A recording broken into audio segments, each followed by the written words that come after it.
Welcome back to the ND Academy podcast. I swear it has been a minute. Not even a minute, it's been too long. We are back and I've decided this is going to be season 2 because I feel like a lot has changed since I started the podcast. Apologies if you can hear noise in the background because cinema room in Bali and all you're going to hear is mopeds all day long. So first off, hello if you're listening to me on the podcast and hello if you're listening to me on YouTube. So I'm going to fire it up on both YouTube and Spotify, all the rest, so you have a choice. But yeah, to start off the second season, I've decided I just want to do like a little bit of a recap just on the journey so far, because this all just started as a journey to see like what would happen, where would the road take me, bring everyone along with me just to see, the ins and outs of like starting your own business, what's involved, all that jazz. And I just took a leap, was winging it, seeing what happened, and now a year later we're still going, which is absolutely unbelievable. And I can't thank absolutely everyone enough across the board, client, no client, even just people following me on Instagram. Like, it honestly means the world and more. There's a knocking sound on this while I'm recording, so I hope that's not coming across on the actual video. I wonder, can I turn it off? Oh, I just managed to turn it off. So that'll tell you how long it's been since I recorded the podcast. But yeah, this whole journey just started from taking a chance, seeing what happened and going all in with it. So that is why I just want to do a little recap, because if there's anyone new listening, or if you have been keeping up to date with the journey, just so you have a recap as well, because obviously I want to prove to people what is possible when they put their actual mind to it. So this all started, I was in my 9-to-5 job, working away. First off, I was really, really happy when I got that job, don't get me wrong. And then someone turned around and told me, oh, this is your life for the next 40 years. And I was like, oh shit, I do not want this. So that was when I actually started looking into what I want to do. I always had a huge interest in fitness. From there then, I started doing a few courses. COVID hit and I was hating my job even more, which I was just like, no, I'm done with this, I can't do it anymore. And it was just getting mentally tough as well. So that's when I took the plunge, left my job, sold my car, and I was just like, I'm out of here. And I moved to Lanzarote last year, and I just gave it a go. I just went all in now. Obviously I'd been working on everything on the side. Like when I was working in my job, like there was a lot of work put in, because obviously I was working 9-to-5. Any time I had between that was working. Everything was working outside of work. So getting up at 6 o'clock in the morning to do my courses. I'd started working with a few clients in terms of a few people for free that I was working with, so I was doing check-ins and stuff. Like, a lot of work went in the background. You don't just kind of fall into these things. You have to be willing to really be on top of your game with your free time. Like, your free time isn't to sit around and chill if this is something you genuinely want to make happen. So I don't want to make it sound easy, that it's just as simple as selling your car, off you go, and everything's going to take off.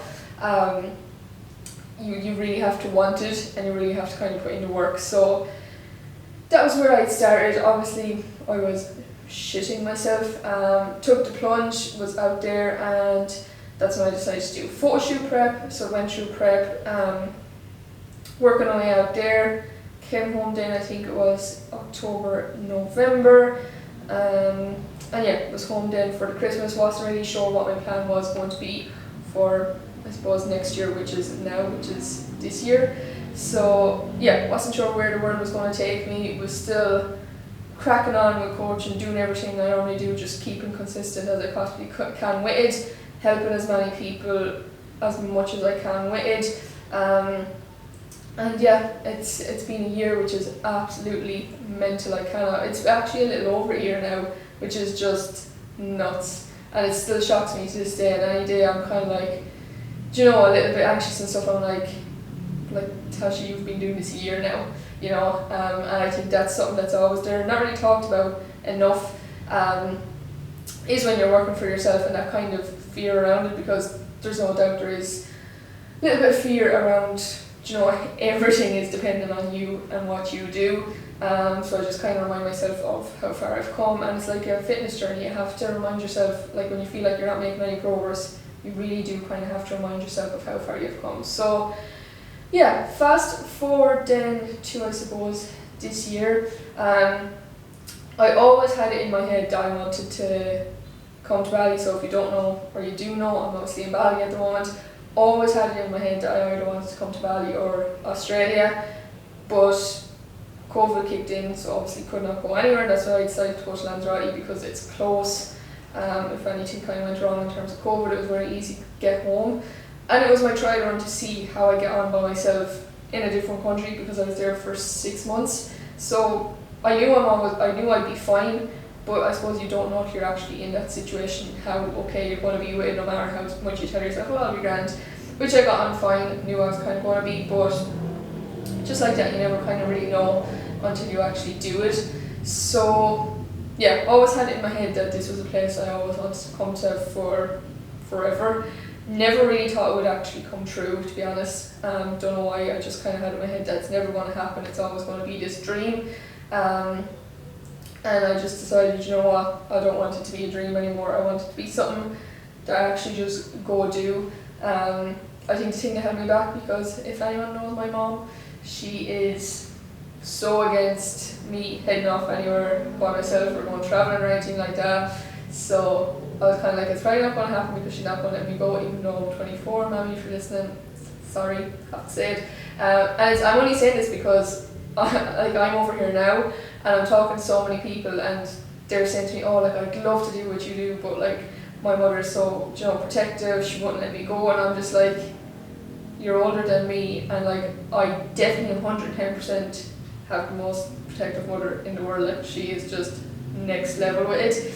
So if I can do it, you can do it. And like that, you want to look back at life and actually do what you want to do, and it's important to always keep that in mind, that you don't have those regrets. Like, I would much prefer have just took the leap, rather than kind of always having that fear never went, and kind of looking back then and regret going, why didn't I just go? Like, why did I let that hold me back?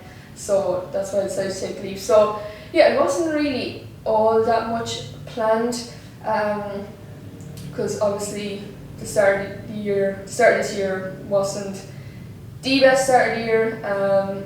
So yeah, I was like, this year is going to be overall a shit year, and I kind of had myself set up for that, obviously with a family bereavement. But it just came to the stage one morning where it just made me realise how short life is.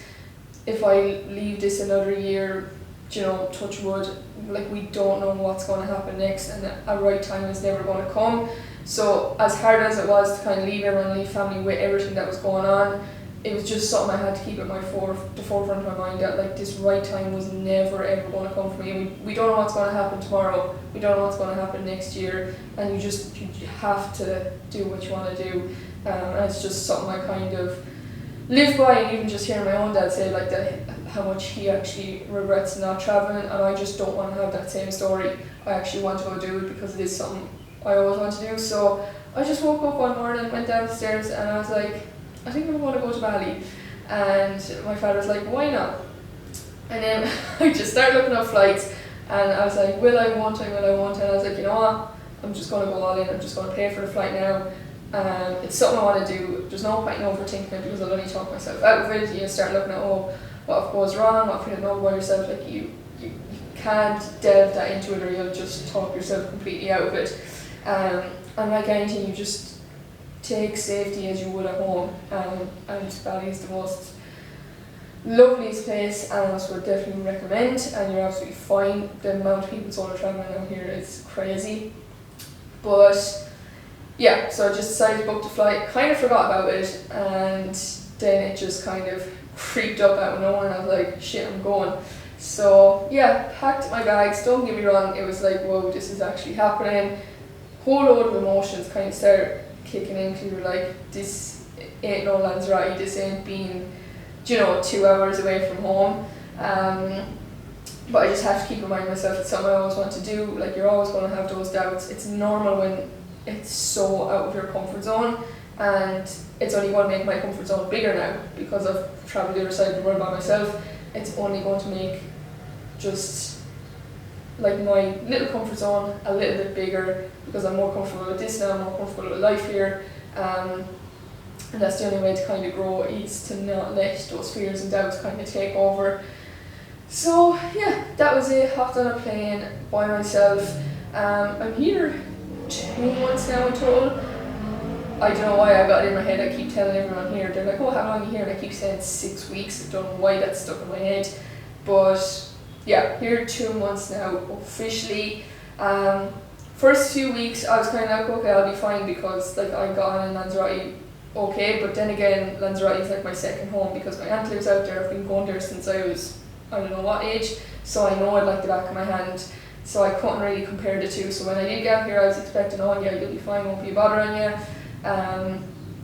And don't get me wrong, the first 2 or 3 weeks was like, okay, shit, like this is real. And if you talk to anyone who's out here or who has travelled by themselves this far, like as excited as you are and like, do you know how much you cannot wait for it, you definitely do have those 2 to 3 weeks where you're just doubting every single decision you make. And the way I like to look at it and the way it helps me is, if I didn't have those doubts, then I'm probably not pushing myself out of my comfort zone as much as I'd like to be. So that means, like, if I wasn't having those doubts, maybe I'm like too comfortable with doing things like this. So that's why you have to see it as like, this is growth. And that's all I kept looking at, was when I was kind of doubting myself with coming this far and like obviously, you know, coming to the other side of the world and setting your life up here, and it's just a completely different life, completely different culture, like everything is different. So it's bound to be uncomfortable, and I think you just have to allow yourself to kind of go through those motions. So yeah, I just kind of let myself have those days. It wasn't even so much like homesick. I think the thing for me is, I always say, like, I can always go home in the morning, but I'm never going to travel back to Bali in the morning. So I don't think it was homesick. I think it was just a cultural shock in terms of getting used to like culture out here. Like even something so simple as like you have to hop on a moped to get places. I didn't have a moped, so I was getting Gojeks, which is like a moped, which is like a taxi moped. And then like for me, like I like to go out for a walk and get my bearings of the place, but here you can't really go out for a walk because there's not many footpaths. So like everything was different. So then to get like familiar with the place and comfortable with the place was, I suppose, a little bit harder. And then with that as well, like getting out, talking to people. Like me personally, I'm a huge introvert, so I find it hard to just get myself out, like, because obviously it's flooded with Irish people out here, but then I would actually find it hard to get myself, out talking to people. So you really have to be open to just meeting new people that you've never met before, and it definitely 100% does like just push you out your comfort zone. And that's why you have those few weeks where you doubt yourself, because you don't have like your usual friend group around. You don't have all those things, like everything is stripped away from you. And I genuinely think it's something that everyone should do, because like the growth you get from it is just unbelievable. The level of independence you get from it is unbelievable. So I'm always ever only glad of actually doing it. And even if it was a case to anyone who's thinking of doing it, even if it was a case you've done it and you tried it for a few weeks and you hated it, like at least you actually tried to give it a go, and that matters more than anything. Whereas for me, kind of getting more settled now, really enjoying it, like just enjoying every moment while I can here. So yeah, that is pretty much kind of where I'm at.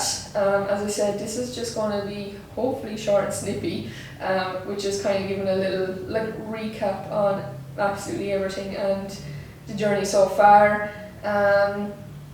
Been trying out a few different things out here in terms of like working on myself. I think with Bali, like you can kind of take it one or two ways. Like there's a huge kind of party lifestyle out here, huge spiritual lifestyle out here. You can make it your own journey. You can take whatever route you want from it, or you can do a bit of both. say for example, like you think of Lanzarote, it's like a family holiday place. You think of Mangalore for Ibiza, you're going there to just drink every single night basically. And with Bali, you have it all. Like you have a choice of the route you want to take here, and obviously it's great for people who are like working for themselves or can work remotely. It's unbelievable, all the cafes out here, gyms out here, absolutely savage. Like so many pros out here, which is absolutely class. So yeah, you can kind of make it what you want. For me personally, not a huge drinker. Obviously, it used to be when I was in college, and I think I just overdone it down to the extent that I just don't get the same. What's the word? I just don't get the same buzz or thrill off it anymore. It's just like, what is the point in wasting a week being hungover and anxious when there's so many things you can get thrill from that don't involve drink? But that's just me. That's just personal preference. Everyone is completely different, and that's just kind of where I'm at now. Change my mind in the future, but for now that's kind of where I'm at. So my whole journey out here is really just working on myself as much as I can. I want to try out as many things that I wouldn't normally do, just kind of push myself a little bit more. So trying out things like Reiki, breathwork, all things like that. So yeah, essentially what I'm going to do is on my next episode, hopefully, I done a breathwork class, or a breathwork session I suppose. Yeah, it was a class. Was it two weeks ago now? And I said I would do a podcast on it, like talking about the whole journey.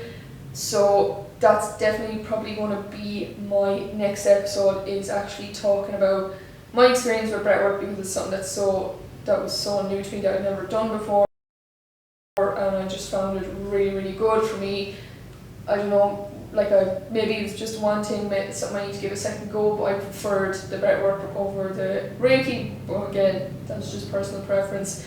So yeah, I'm just going to talk about like my few experiences out here, or will even